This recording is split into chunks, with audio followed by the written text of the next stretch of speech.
This episode of XIV Reborn is brought to you by Netflix. For a free 30-day trial, just head on over to netflix.com/GameBreakerTV.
What is up, everybody? Welcome to episode 17 of XIV Reborn, the Final Fantasy XIV show for November 19, 2013. You're watching GameBreaker TV or XIV Nation, one or the other, or both, which you should be watching both. Coming up on today's show, speed runs are finding their way back into the game. Players are hating on the upcoming MVP system. And is it really lag that people are complaining about? Of course, the lightning event. All that more reversed. Michael Byrne, how are you, sir? I'm well, sir. How are you? Good, good, good. Little community shout out. I got two of them. Gamebreaker Nation. Down Titan hard mode. Ooh, damn, baby. Yep. Big Everybody ups to the caught GBN. I wasn't there. I wasn't Lame. there. Lame. I was Well, late to the party. I'm sure they got screenshots. They get some screenshots, some video. What's going on? They got video, right? All up on the forums. And I think Justin's trying to work to push it to the Gamebreaker Nation site as part of the event stuff there so that you can watch the video. It's all on Twitch. It's all out there. I also beat Titan, so I got to give a shout out to Chaos Legion. That was the guild I cruised with because GBN was already doing their thing, and I didn't want to fall behind. So, well done, GBN. Well done. Well done indeed. And if you guys have not joined the Gamebreaker Nation, the Final Fantasy division is hopping. Get your asses on over to GameBreakerNation.com. Click the apply button and apply to the guild. Yes, we are a cross-gaming guild. The Final Fantasy XIV division is hopping pretty much every night. There's people playing the 14, and there's tons of events and all kinds of great stuff going on. So get your butts on over there and apply to the Gamebreaker Nation. As well, Mr. Poveromo. Nice Movember. How you doing, Gary? I'm doing good. That's the entire month? It's growing in nice. It's kind of... Yes. It's looking good. It's looking good. It says somebody said I had fruity pebbles on my beard. Oh. Next he's going to have rubber bands in his beard. Yeah, well, one step at a time. Captain Lou. All right. So, let's see. I guess people probably remember a few weeks back, there were some changes made to Amdapor Keep to stop people from speed running it. Remember that? Yep. Yes. To refresh everybody's memory, what exactly did they do, and why was this? Well, they were like, listen, we want you to kill bad guys in our dungeons, so we're going to make you kill some bad guys. And if you don't kill the bad guys, you don't finish the dungeon.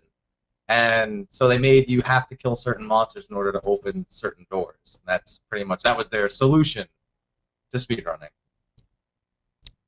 So that was their solution. So you guys are wondering why it worked. People maybe wonder why are we bringing this back up? And well, I guess with only a few dungeons to farm up tombstones, I guess it's no surprise to anybody that people have found other speed runs that they can do. Much better ones at that. Yeah, much faster ones. I've seen Wanderer's YouTube Palace? videos clocking this in at 9.5 minutes. That sounds about right. Wanderer's Palace seems to be the one right now, huh? Oh, yeah. Yep.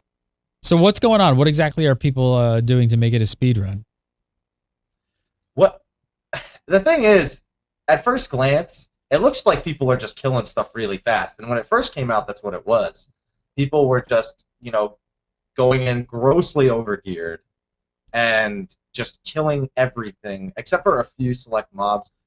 People have tuned it since then, but basically you run through, you kill certain sets of mobs, you pick up oils, you turn on these switches, and then you just run straight through everything. So you still need to be pretty geared to do it, but what people have started doing is actually skipping certain packs, despite having mobs that are crucial. So you'll have a big, crucial group of mobs, but there'll only be one mob that you absolutely need to kill. So you kill that one, sleep all the rest, and run to the boss room. If there's any monsters that aren't sleepable, which there are, you can use the gate at the entrance of the boss fight to lock them out. If they're standing on the other side of the gate when the boss fight starts, they'll just say, all right, I don't want any more of this. I'm leaving. So good luck with the rest of the dungeon. I'm going to go wait back here for you to reset it. This is not, why is this a big deal? Like, that's what they designed to leave it. Or just take away the gates and let them train everything, if that's the case. If they really... Well, see, it's not really the design of the game, though. Okay, the burning down of multiple mobs and turning 5 pools into 1, if you have the DPS and the AoE DPS to do it, is totally legit. No problem. Okay. You are powerful enough to do that. It's step 2 of that process that isn't quite a game mechanic. It's more a clever use of game mechanics. The invisible wall at the boss's room is what we're talking about. It's not a door that we're leaving. That's not my problem, dude. It's an I didn't make the invisible wall.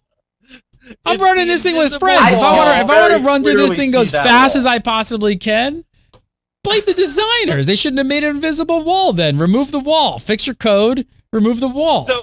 So they have the wall there. No, but the wall serves a purpose. It is actually there for a reason. Yeah, to block those mobs out so I can speedrun this goddamn palace. So once your party gets in there and engages the boss, 15 seconds go by where if your entire party is not in the room, they get locked out. So the intent is not to be able to kite bosses through the instance and very, very cleverly use game mechanics there. It's to keep the boss fight where the boss fight was meant to be engaged and defeated. But it has the byproduct of if you stand right at the edge of the wall, the tank mostly, and leave the monsters you've chained on the outside and engage the boss, when those 15 seconds go by, these guys just give up and they run back to where they were, and you can turn around and burn the boss. Okay, that's wait. Game mechanics. And that's bad. Why? Because that happens throughout the entire freaking game. How many? When you're in the open world, what do? I'm burning down on health. Oh, let me just run over here, and then he's gonna turn around once I get past the radius. It's lame. I hate that shit. I wish they would never stop chasing you in the open world. I'm going back to open world, but let them never stop chasing you. You're going. Yeah. Final Fantasy XI was you had to zone, baby, and even then, half the time you were dead in Kazam. Well, I'm all for that. So I don't know. I don't see an issue with this at all. I think it's totally fine. It's legit. Well, and to be fair, we know that Yoshi P and the team, they're against the whole speed run concept as well.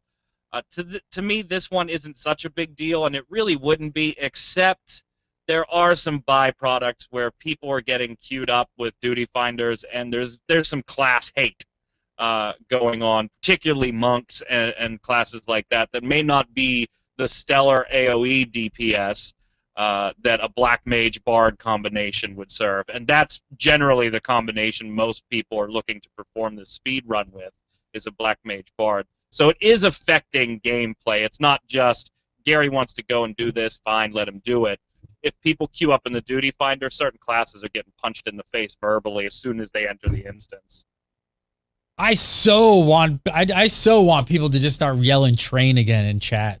Train! Right? Just coming through, just like a shit ton of mobs. Zone, train! Ink, like that. Ink. Why is everybody on this? Why is everybody out here? Let me just. They just caused havoc back in the day. That was I love that. That was crazy. You got people in chat, like somebody in chat's like, I used to go and try and train the whole entire zone and bring them all around. Like that. That's what you did, especially in Final Fantasy XI, outside the jungle of Kazam. All those parties would be like the beginning 30s fighting goblins, and you would just train the entire zone. EQ Cobalt trains. Oh my god! You should have said Crawler's Nest, sir. You should have said Crawler's Nest. Yeah, that was the big one. Cobalt Oh, EQ Good old EQ1 days. trains. Yeah. Oh yeah. So what's going on? So people are actually bailing on duty finder groups based on the classes that they get queued up with. Yeah. Not only Yeah. are people kind of being jerks about it, but they're actually jumping group. Because they just rather would have the debuff and have to wait to queue again than to have the instance take 5 or 10 minutes longer than normal. Why is the team wired? So they're really not the whole 14 team is not really a big fan of the speed running, No. and they don't really want it in 2.0. Nope. And that was the whole thing that they turned around really quickly and fixed the keep. You know, Yoshi P was like, "We don't. No, this is not going to be in here. We need to fix this." I feel like this. I don't know why. This is one of those. This is one of those points where I really feel like this is like a developer going completely against the grain for some odd reason because they have this like pet peeve about something. No, because even think about other games, other MMOs have implemented speed runs like part of like the game, right? Like, you know, and well, it was part of 1.0. Right, and even put in leaderboards to try and make it a thing. And there's obviously there's a portion of the community that likes that as content. Like once they finish it, they're like, oh, well, let's try and get our time down. And that becomes a race, you know, against time. Yeah. It seems like, I don't know. It seems like such an odd thing. Here, check this out. It was a big part of 1.0, but that was the problem, is that it became such a big part that if you couldn't do the speed run, you didn't get to do anything. Well, that's because it wasn't shit to do in 1.0. That's because they made it. Well, not only that, but they made it crucial. You couldn't get items for your relic without speedrunning things. It was actually a requirement in 1.0. Hey, you have to beat this in less than 8 minutes. Yeah, because they couldn't figure out what else to have you guys do. They were just like, oh my god, come up with something. Like, put a timer on it. Like, let's see, we're doing one dungeon for the next 6 months. That's it. Make them do it faster. All right, so check this out. The official community rep reply on the forum about this said, I've been noticing here and in other locations that players are calling the use of the boss rooms to lock monsters out an exploit. Just to clarify, the development team is, of course, aware from a specification standpoint about the strategies for Wanderer's Palace and other places that involve using boss rooms to lock out regular monsters. And they have no specific plans to address this currently. In the future, there is the possibility that this changes. However, we'll be keeping it the way it currently is for now. Please understand that using this strategy is not in any violation of rules, and you will not be subject to penalties for playing this way. Wow. Pretty clear. Can make it pretty clear. Go ahead. I think this is totally legit, man. I agree with this. There's nothing wrong with this. If they don't want you to do it and they're going to consider it an exploit, well, then they need to look at the design of the dungeon a little bit better and come up with a different way to rework the mob structure and sort of their AI and what they do and what happens at those like entry and exit points. That should be up to the player. I agree with you. Make them go through walls. That's all you. I totally agree with you on this one. to It's do. not an exploit to me. We actually agree on something, Gary, and the developers feel the same way. Now, You know, that being I mean, said, don't be surprised if this gets like fixed in a patch with no notes referencing it at some point. And I think they kind of allude to that we don't have plans, but it could change in the future, and we probably won't know about it. It'll be hidden in a patch note if it's there at all. I mean, is this tell me if this is a terrible solution if you really want to fix this. So make each of the doors to the next section locked and do not unlock unless everyone in the party is out of combat. If any one person is flagged as being in combat with something, well, then they probably have a mob on them. Then you have to kill everything. That's not bad. I like chats. Let's go the reverse side, that as soon as you pull the boss, anything you didn't pull in front of the boss comes to the boss's aid. There you go. He summons them all. Yeah, and he just wipes your ass. That's good. Yeah, that's a good one. I would go for either of those. So you either kill everything in front of each boss, or you fight it all at the same time. I will say this, though. There are some, like, especially in Wanderer's Palace, there are some mobs that are off the beaten path. That would kind of makes things awkward to do. I know there's maybe 2 packs of mobs between the first and second boss that there's literally almost, unless you're trying to avoid the Tomberry, the big one, there's absolutely no reason to go the way of those mobs. So I don't know that if I'm completely for that. And I don't. Wait a minute. They You're the fix dude it. that's like, hey, coil is down. It just got down 45 minutes ago. Where's the hard mode? Let's go. Let's go. You wanted things harder. What's going on here? Wait, I don't understand. We want it harder, but it's not harder is the thing. These people, most of the people who are doing this stuff already have the gear to do it. It's just a minor inconvenience at this point. So I think they will fix it. Whether or not they don't, I mean, I'm assuming that with Duty Roulette and the whole board of letting you, send out messages, letting you post stuff that you want to do speedruns or maybe you don't want to do speedruns. I'm hoping this problem becomes less prevalent, but it's still kind of odd that they would go so far to fix one dungeon and leave the other one big. Why fix AK so fast and make such a big deal over fixing it and then not fix Wanderer's Palace? What's the difference? I think they're very different in the way that the speed run is being approached. In this case, in Wanderer's Palace's case, all of the time-consuming mechanics are still in place. You still have to keep killing the Tonberries to get the Lantern Oil, to activate certain switches, to open certain doors to progress. Really, you're not saving yourself a ton of time by doing this. If you have the DPS to burn these things down anyway, you're saving yourself minutes. We're not talking 15, 20 minutes by utilizing this boss wall.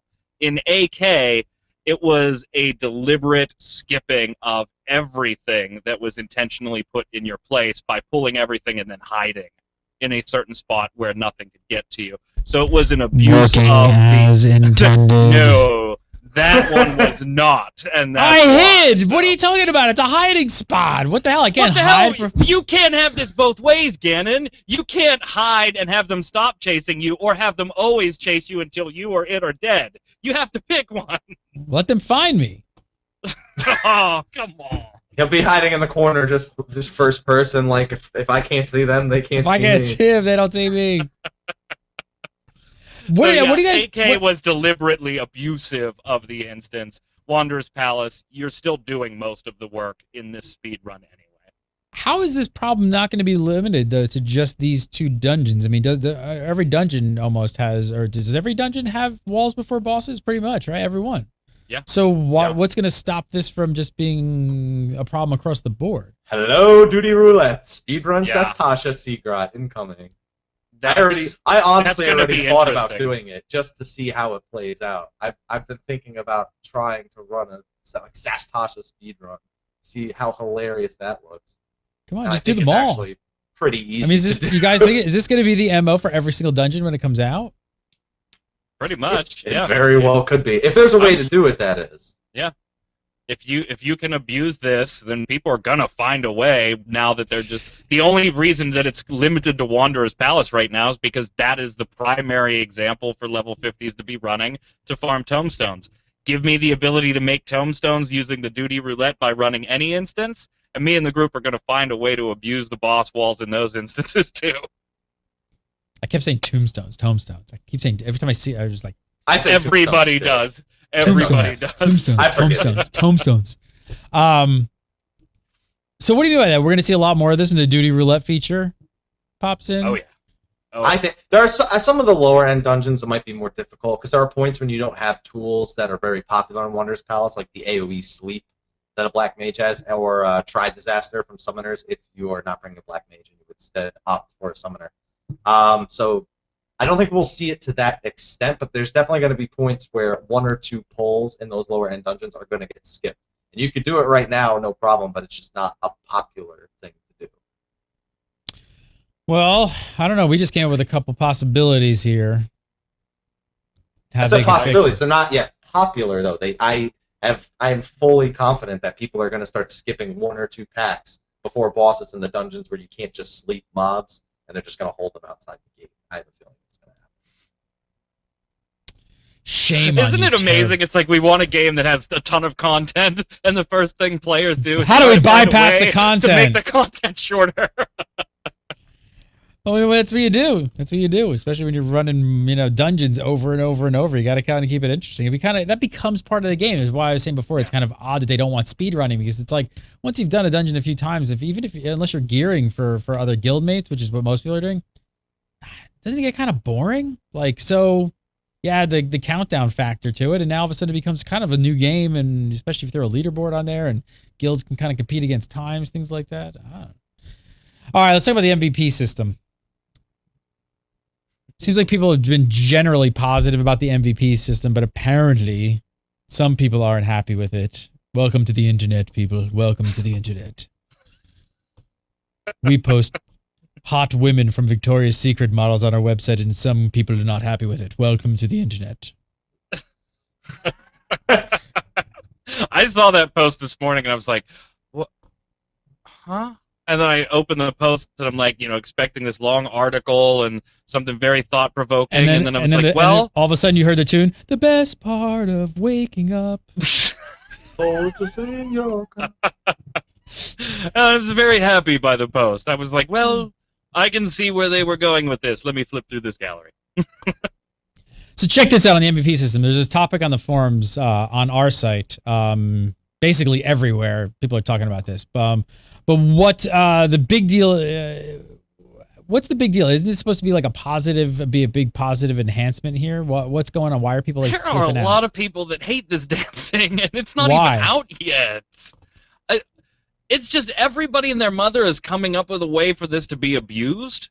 And they did talk about different features, and we'll get to those in a minute, that are going to be added to it. But everybody just... The people that are generally against this one are the ones that want the vote to kick. And it's all about this MVP system is a joke, and it's going to be abused, and it should not be put into the game.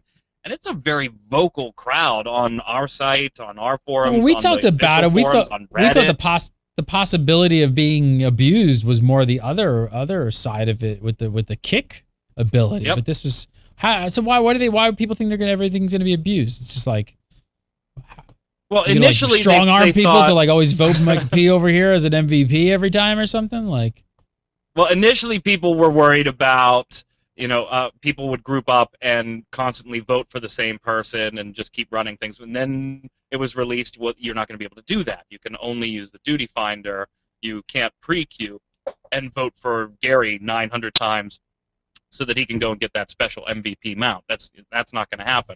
So then the concern is was now based around, okay, well, if I have to vote, now people are going to abuse this thing, tanks, healers in particular. I'm not going to do this unless you're going to vote for me for MVP. So you better vote for me, or I'm just going to park my ass right here and not run the instance. There's just all kinds of people just figuring out ways that this thing is going to be abused. But we talked about this. There could be abuse with a system like this regardless of how you design it. There's no one perfect way to design this thing. Yeah. Now, luckily, the examples I just gave, we're going to talk about in a minute. Those won't be possible either. But I wanted to give you a few of the better examples of how people think this could be abused and will be abused. All right, so let me read. So the community team, again, they jumped on the forums to provide some answers to some of the players who had these questions. Veneer had this to say. He said, in an effort to address some of your concerns, we confirmed some information with the UI team we'll share with you all here. The MVP vote takes place specifically after a dungeon boss is defeated. The process is entirely voluntary, and players can choose not to make any vote at all. It is with this design in mind that we hope players only use the MVP system to reward helpful and exceptional players, to encourage users to work toward that goal to receive a vote. So not only are the rewards not really vital to the gameplay whatsoever, I mean, like the previous post, but voting is totally optional. Yes. So what does the internet hate? It doesn't matter, Gary. They still hate it. They will find something. Can one of you hate on it just so I can understand the hate? I'm waiting for the post where it's like, but I'm not a nice person, so that means I'm never going to get voted MVP, so this is going to get abused by people pretending to be nice. I'm waiting for these even more ridiculous posts with that release. Maybe there have been, and I haven't noticed them yet, but if you give somebody something that they should like, people will find a reason to hate it. I can't think of one. That's the problem, and I don't understand. And I've read the forums over and over and over again, and it's, well, you'll be able to farm these things. No, you can't. unless you're just generally a very nice guy queuing by yourself over and over and over again. And well, yeah, then yes, you can farm these, but you're doing it as it was intended by being a nice person and using the duty finder by yourself over and over and over again. Well, the tank's just going to sit their ass right there and not do anything unless we vote for them. No, Havinir says, no, you're going to have to defeat the boss. Now, I would like a little clarification there, if whether that means every boss, the first boss, the last boss, where, is it, when does that vote? I would assume it's after the last boss, right? It's got to be the last boss. I would assume, but it's not clear there yet. So I would like a little clarification there. So you can't hate on it there. Well, I don't like being forced to say that somebody in the group is an MVP if the group just sucked. Well, it's optional now. I mean, I don't understand where the hate still comes from, but there are a lot of people that don't want this in here and don't want the free gear and items that come with it. Folders. Yep. If the internet can hate on that, they can hate on anything. Your MVP system is doomed, Square Enix. Oh, yeah, I don't understand what people are so up in arms about. Maybe it's a lack of understanding and a lack of just knowledge and intelligence. Like maybe they just don't really like this thing. Maybe they just don't really understand how it's actually going to work, and they're missing all these little pieces and tidbits about it. I love this thing, man. And if you could queue up, Patricules is in chat, GBN officer, great guy. I would vote for you for tank. Unfortunately, we can't abuse the system and throw the votes around like that. It's only when you solo queue in the duty finder. This is a great idea. Stop hating on it. Shut up, internet. Shut up, internet. Shut up, internet. It's not stupid. Did you just say, unfortunately, we can't abuse this? Yes. Well, we're figuring out how to speed run level 17 Tasha. Come on. I'm on it. YouTube video incoming. Ever told you guys about Shutterstock? Actually, I got a really interesting thing. If you guys have a website, a guild website, or a YouTube page, or anything like that, you guys have to check out Shutterstock. Shutterstock.com. I don't think I've ever showed this off on this show. You guys know this. Yep, you know this. The XIV Reborn title card. Guess how I made this? That would be 2 parts Shutterstock, 1 part Final Fantasy, 1 part text. That's exactly how it was made. No, but seriously, when we were looking to bring XIV back, we had the name. We didn't know what it was supposed to look like. I didn't want to just use a piece of Final Fantasy artwork, so I was looking for like how to kind of make something. So if you look at this really quickly, I mean, everybody watching the show knows in the top left corner, you recognize the Final Fantasy, artwork there. But obviously the light passes and stuff. I just started going to Shutterstock and just started searching for stuff. For some reason, I got hooked on looking at lights, and I made a light box called Lights here. And I just started saving stuff. This is where you can, when you find stuff, you just tag it and you save it. And I was like, oh, that one's kind of cool. I like this one. And I like these lights, just random kind of lights and starbursts and things like that. And again, I don't have the time to sit here and try and make this, nor do I have any idea how they made this. I have no idea. It's like magic. But then I saw this one and I was like, oh, that one's kind of cool. It's like a little sci-fi. It's got the blue and lens, and that lens flare is just killing it right there. So there's the first one we took. And then I kept looking around, and then I saw this one here, and I was like, oh, these sparklies are kind of cute. Like these. See what we'll do with these. And those were the 2 layers that we got both of these. So that's actually how we created this. Was we in Photoshop put a couple layers on top of each other. So if you look really close, you obviously got the backdrop there. Then we layered the Final Fantasy artwork on top. Then we put the text on top of that. And then if you look faintly over the V and stuff, as you can see some of those sparklies. And we just dialed it back just for an added sort of layered effect to it. But again, that's the kind of stuff that we never would have come up with or could have created here in the studio. Neither myself nor Mike Shaftnet has the ability to make that. I don't know how to make that. I assume it's some After Effects thing, which I don't know what that is, but it's something. I'm lying. I know what After Effects is. But I've heard the words After Effects mentioned. But seriously, to create that, you need all kinds of plugins and you need render stuff. It's insane just to make something like that, simple and that cool. So you take these, you download them, you put them in the Photoshop, you start messing with composite modes and stuff, and then bam, you come up with great looking title cards for your shows. So like I said, if you got a YouTube show or anything like that and you need a title card, it's time to spruce it up. So that's just another way that you can use it. And I want to save you guys 25% off on your account. All you got to do is go over, make an account. You can make a free account. You don't even need a credit card. Sign up today. start looking around, poking around at stuff, saving stuff, and when you're ready to make a purchase, just make sure to use the promo code GameBreaker1113, and you will immediately save 25% off on your Shutterstock account. All right, so news is a little bit light after the whole live letter thing. It's happening, what, is that later this week? This week, right? Yeah, Friday. This Friday. They're saving all the news. 4 a.m. Pacific. Yeesh. Yes. So, Bern, you tossed out to the community here, to the viewers, maybe a topic they wanted to hear. You pulled us, like, let's let the community... I pulled a Ganon. I was like, I got like 5 minutes left in my little show notes here. What do you guys want to hear us talk about? And it was overwhelming. Overwhelming, the lag. They want to know about lag thing during combat, huh? So... Yeah. Even from we've Reinhardt. kind of, like, touched on this a little bit here and there and in different topics, but they wanted us to specifically talk about this for a few minutes. Cool. So again, I'm gonna say lag in quotes. Right? Lag. Allegedly. It's not really the best word, I think everyone sort of understands what we're talking about. So anyway, we chatted about it in passing, I guess, here and there, but like, first off, is it lag that we're talking about, or is it something else? It's something else. It's something else. It's something else. We're talking about the inconsistency across the board in which client and servers recognize position. The server architecture and the netcode for the game recognizes and does a position check on your character every 0.3 of a second. And that, on top of normal network latency or packet loss or things like that, can make some of these fights a little intense as far as communicating with the server where you're at and whether you should be taking damage or not. So it's a little more complex than just lag.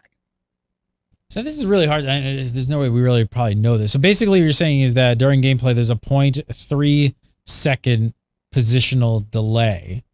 Yeah. In where the servers can understand where you actually are on client side. Now 0.3 of a second. Keep in mind, really this is everybody. I mean, on the East Coast, I have a fiber optic connection. I have very little packet loss, lag, latency. My side of the network is very good. I still experience this, but to a much lesser degree than somebody that isn't in that ideal connection circumstances.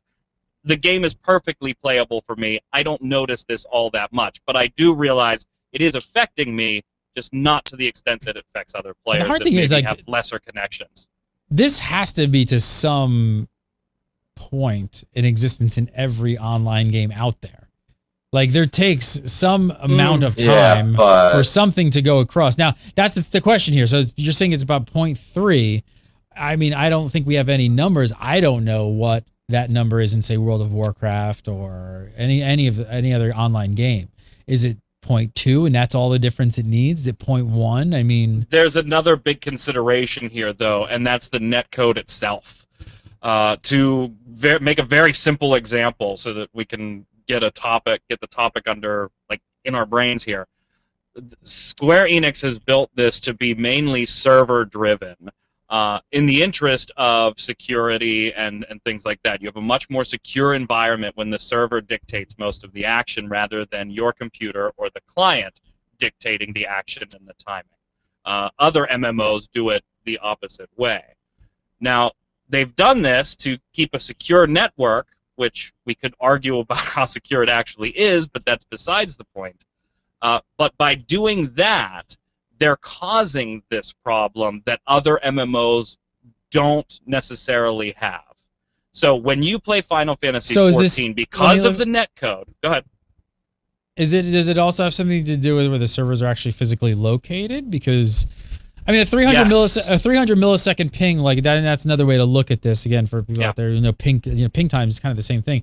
I agree. Like, especially if I'm playing like an FPS, I do not play on a server that's like 300. I mean, 100, 120 is about tops I'll kind of deal with, but usually try and keep it under 100 millisecond ping. So is that also what we're doing? Is it the code, the way it's written, or physical locality? Is it like a combination of this? It's a combination of all of these things. But yes, the ideal circumstance is if you were going to build this all server side, then for a global community, then ideally you should have servers stacked in various places, not one in Canada and one in Japan, and expect Blame the Canada. service. You know, it kind of sucks if you're in the EU or you're in Australia. Oh man, so you're either going off across the United States network, which our infrastructure isn't that Wow. grand. So do we even know what numbers they're getting? Are they getting like 0.5s and 0.6s? Like they must be like. It's varies. going to vary player by player. Yeah. To the point How can where you- Square how has can you started test- how do you know gathering that? ISP information. How can I test that on my end? Is there a way for that I can actually figure that out in game? Command prompt. Oh, not in game. No. Not in game, no. You gotta go But to there your are command fun prompt. things you can do to see how badly it affects you. Since this Is there a all way to driven like on the trace server route side. back to their specific server cluster No, in Canada? that's like all complicated and numbers and stuff like Command this. prompt. Do it fun. No, Do it command fun. prompt, All right, Yeah, here's do the it fun. fun. Michael Byrne is going Here's to do it the fun way. Here's Way the to fun land way. incoming. Log in to Final Fantasy XIV. Auto run and try to mount. Okay? In World of Warcraft or a client-driven game like that, as soon as you click mount, the game recognizes your character is in motion and therefore doesn't let you perform that action and kicks an error to you right away that says, sorry, Gary, you're dumb. You're moving. You can't mount right now.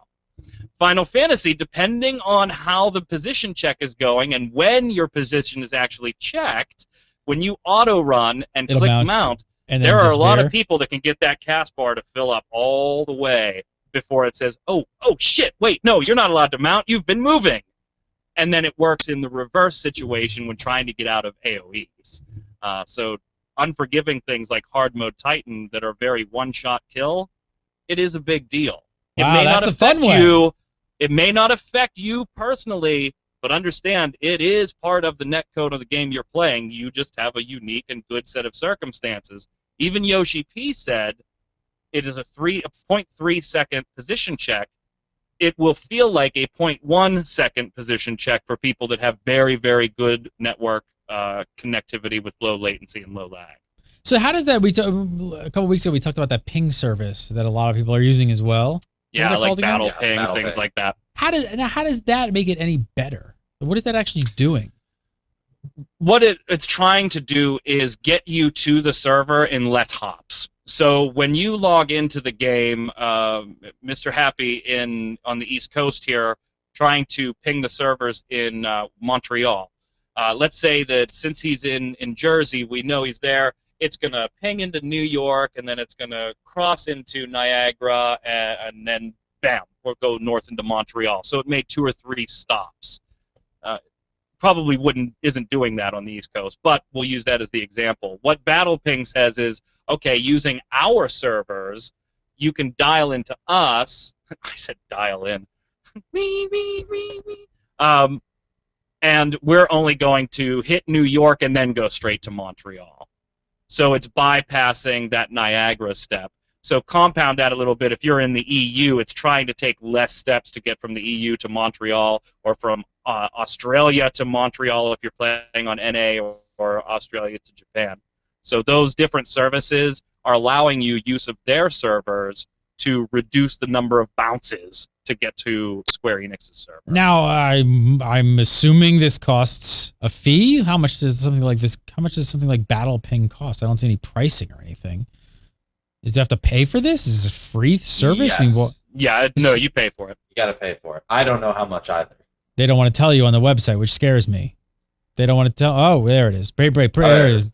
Trial, 20-minute disconnect, no sign up is free. Premium service, no disconnects, unlimited game time, $5.45 a month for 30 days. So another $5.45 a month to get your ping down. Well, And I there guess are if- free services out there that do the same type of thing. Obviously, I'm not advocating you go and do this on any particular free service, because you want to make sure you're using something that's secure. You're dealing with your network connection. But at least on the game's end, they are not illegal, and we've had further clarification in the forums this past week even that these types of services are not illegal. But it does bring up the question of, if it's necessary, shouldn't Square Enix do something about it? yeah, well, I mean, the big difference is like they wouldn't. I mean, this company's basically controlling your hops. What you're asking Square Enix to do is like open up more server, farms in different places. Which Well, they have a couple different solutions to this one, I think. They all cost money, of course, and that's obviously a big concern for a game that's on the rebound right now. The most expensive would be to reroute it and be more client-side facing, because to me, all the benefits you get from server-side, Square Enix isn't getting right now. They're not getting increased security and just look at RMT, for crying out loud. So they're not getting a lot of the benefits that they originally wanted. So the ideal solution would be to switch it around and have it client-side. The problem with that is it would be a massive renovation of the entire system and would take a long time and a lot of money. Solution 2 is let's put server farms in different places and more of them, which is less money, but still takes some time and will cost cash. Eventually that might happen, but I don't think the EU and Australia areas are going to get too many options. The big other option, go ahead, is change the way the AoE things work in the game and either allow more time for those or change the space that is affected by each area. So you could actually change mechanics in the game to accommodate a little more forgiving atmosphere, but you'd be sacrificing challenge. Here's the question. This is a hard one to answer because I know everybody in the chat room is going to be like, yes, we care. Just the majority of people have absolutely no freaking idea what we're talking about and don't even notice that this is a problem. Every player knows what we're talking about. Every player, all 600,000, all 600,000 people chat, are like, God damn, that point 3. That point 3 is killing me. If you knew what we were talking about before we even started talking about it, just based on the way we introed the subject. I gotta wonder if a lot of people don't really feel the effects of it. I don't know.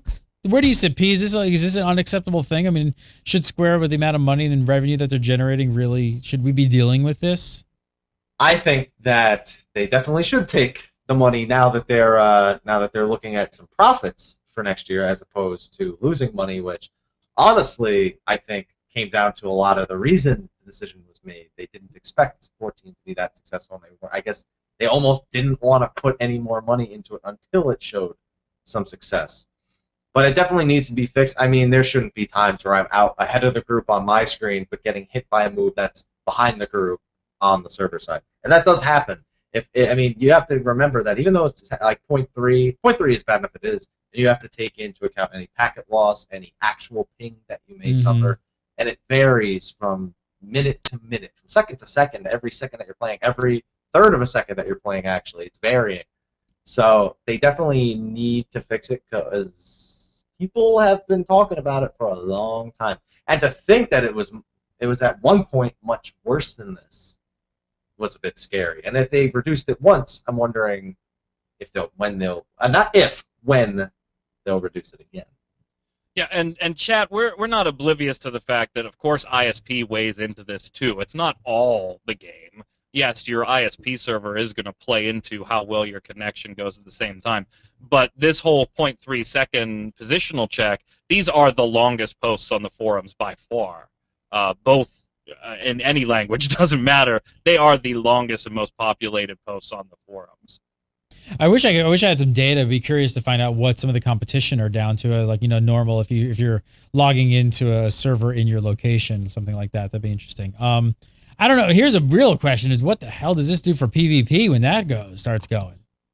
It means I'm sticking a bard. Yeah, because you don't have to stop moving. Because I don't have to stop moving. I don't care how often it checks it. I just need to be on the move. I mean, if this is a problem in PvE and raiding, it sounds like on a PvP just gonna probably for most players just be completely unplayable. It's even in PvE, yeah. Yeah. I mean, it's not obviously it's not the same as in PvE where you get these, wait times with, giant red. You won't even know where somebody's casting a spell, but there are going to be times in PvP where you end up seeing the effect of a spell come down in an area perhaps, and you're no longer in that area, but you still got hit by it. I mean, that could come down to anything from a paladin using flash to a warrior using overpower, which wouldn't happen in PvP, but just for the sake of example.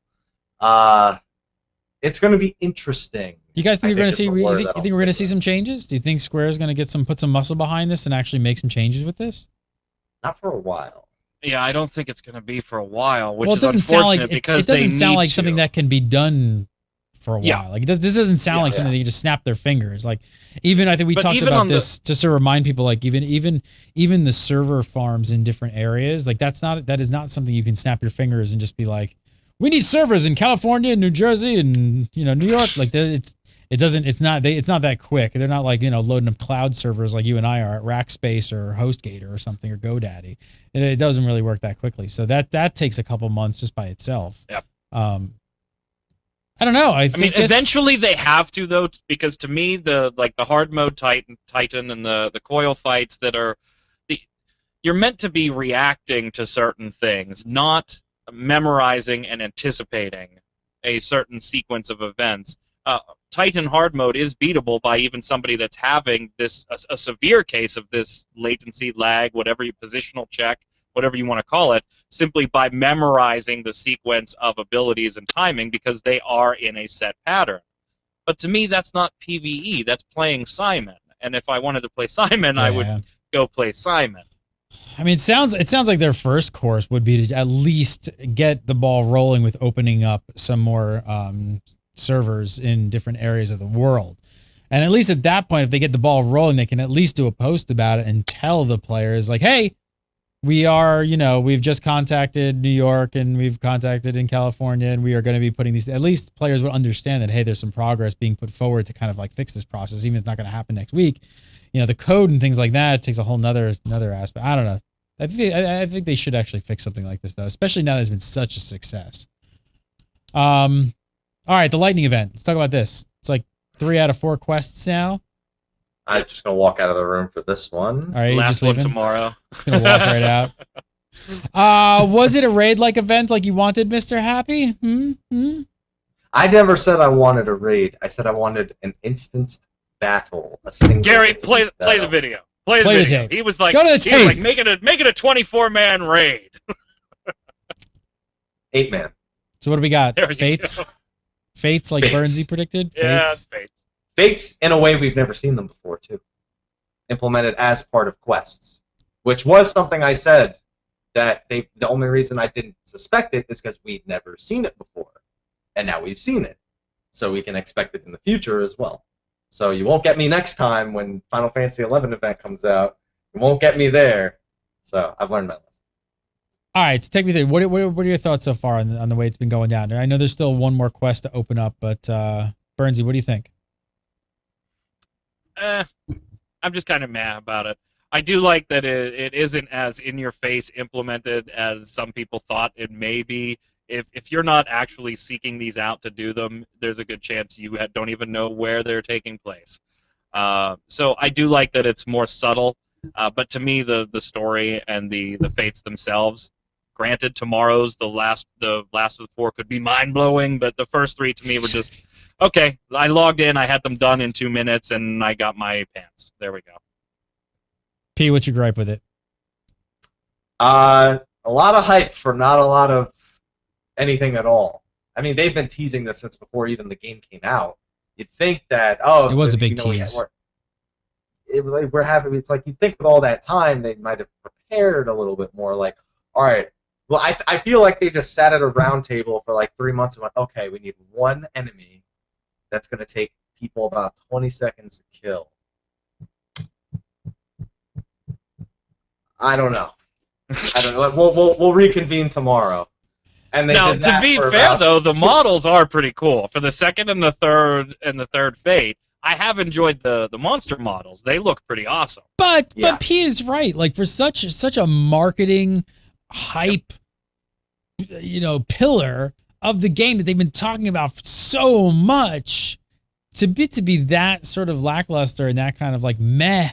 Like, wow, what a letdown. Like, if this was supposed to be like a big deal to get people to come in and play the game and some people excited, obviously a lot of the people, like, you either were excited about something like this or you probably you were like on the other side of the fence just going like, this is lame. This is some stupid marketing tactic.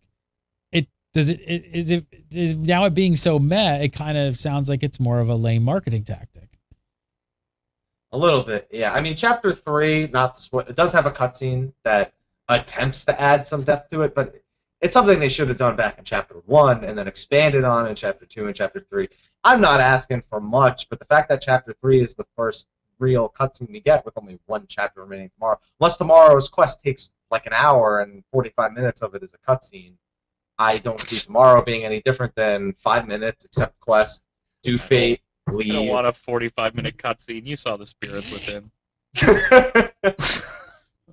We don't talk about that. You guys were both hoping that the gear would be able to be placed in your armoire. Is it? Nope. We suspected that it would not be able to, and our suspicions were indeed correct. Yep. However, Pete, you talked about this week about them talking about the armoire, right? Yeah, they said they're trying to look to expand it. However, in the post, they only said they were looking to expand it for things like the ghost costume, which, by the way, should already be available to go in there. Since they said, the armor was designed for vanity items. What would you call my ghost costume then? Was that not a vanity item? Am I expected to go out and fight in that thing with the two little fake hands up in the air? I don't know. It's just let me put stuff in there. My retainers don't want it.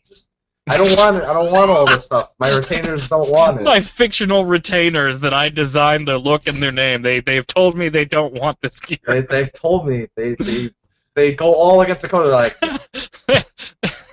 they came out and were like, "Is this that lightning shit?" No, go put that in the armoire right over there. When I can put the ghost costume on my retainer, maybe they'll care. I don't know.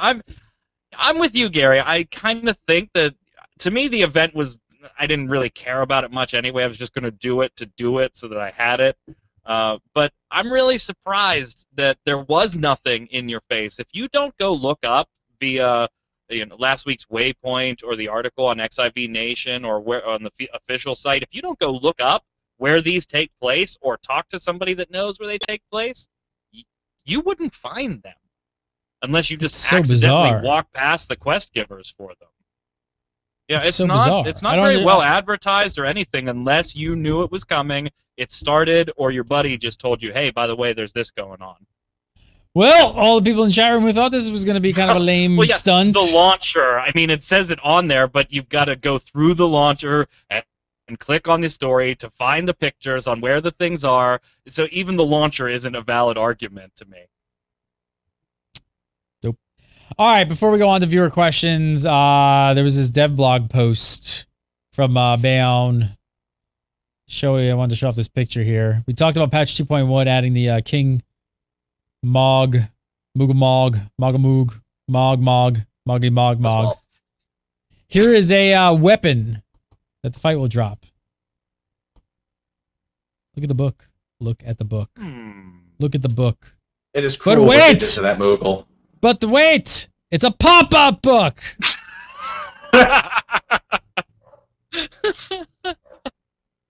That's hilarious. I love pop-up books. What they said in a post, Bayon said they did say that 2.1 still had a December release. Am I correct? Still on par? Yes. December release? That is what, and that was right after the show, too. That was later that evening last week. Just like, we're getting ready for 2.1 in December. And I was like, oh. Couldn't have done that like 4 hours ago. Anyone want to revise any of the predictions? I think I'll just stick now solidly with my last week of December potential prediction. If it was still going to be December, I said I think it would be the last week. I will now make that my permanent prediction. The last Saturday of December. Last Saturday. You sticking with yours, Bernsey? I'm still gonna say January, yeah. But if it does in fact make it December, I agree with you, Mr. Happy. It will be the very last week. But I'm still gonna stick with very early January. I think it's gonna get bounced just a little bit. They should have opened it on my birthday. They should do that. He just slipped that in there. See him just slip that in there? Michael Poveromo! Follow him on the Twitter at Mr. Happy 1227. And of course, go over to his YouTube channel and make sure to watch all of his Final Fantasy XIV content on the YouTubes. Mr. Michael Byrne, follow him on the Twitter at MagicMan, MIGICKMANN1. Go vote for XIV, up for VGA Awards, Best RPG, against some stiff competition. Oh, wow. I thought this show was up for an award. I was like, wow, we're up for a VGA? That would rock! XIV Reborn. I'll be hanging out with Sam Jackson, collected an award. Like, what's up, Right? Jackson? Awesome.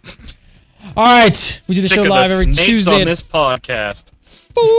And like I said, make sure to go over to thegamebreakernation.com and sign up right now. Even if you're with another guild, you can sign up with the Gamebreaker Nation, and there are hundreds and hundreds, if not over. I think we're really close to breaking 1,000 people in the guild now.